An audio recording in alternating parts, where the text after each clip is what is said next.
Welcome to Conversations with Canvas. Today I'll be painting this simple still life, a reference which was shared on Instagram.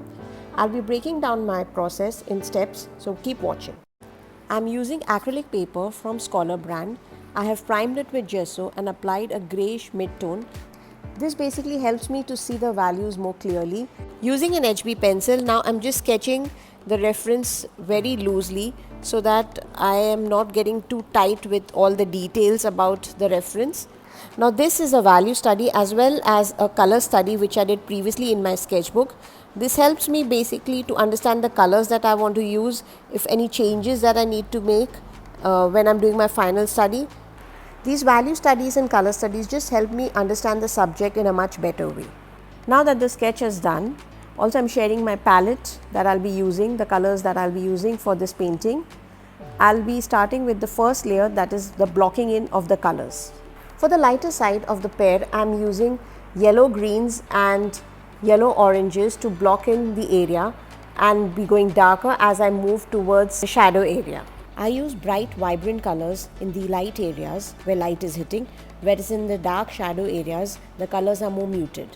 Also adding in a transitional value so that there are no sharp edges over here, as it's a round form, sharp edges would look kind of weird. Blocking in the background with a muted violet and adding different shades to it, like different values, just adds in a variation in the background and not make it flat. So that just gives it more dimension. Now adding the shadows which are dark red in color. So there is spiral red mixed with an ultramarine blue and a bit of the burnt umber to get this really dark muted red. And now from the background to the foreground, the color will be shifting from darker values, muted values in the background, the middle values in the midground, and the foreground will have bright, vibrant, reddish orange. These tonal changes just help to bring the subject forward and the background is pushed behind. For the reds, I have basically used pyrrole red, which is mixed in with a little bit of burnt umber as well as the ultramarine blue. For the foreground, I have used pyrrole red with a bit of lemon yellow and a tinge of titanium white. This just makes it really vibrant, and you can see that it's making it show that the light is coming from the front. Now I'm not being too careful about painting in between lines. I'll be making certain corrections now at this moment, also in the second layer. So this is just the laying down of color, very flat color is laid down in this stage, and certain corrections are definitely made, but most of the corrections are going to be made in the second layer too. I'm just approximating the colors, not using the exact colors that I want, so that I have some scope of changing in the color and adding more color in the next layer. Now certain corrections were needed in this handle especially because the shape was really wonky and crazy. So also I needed to add a little bit of dark area inside the mug so that the form could be seen very clearly.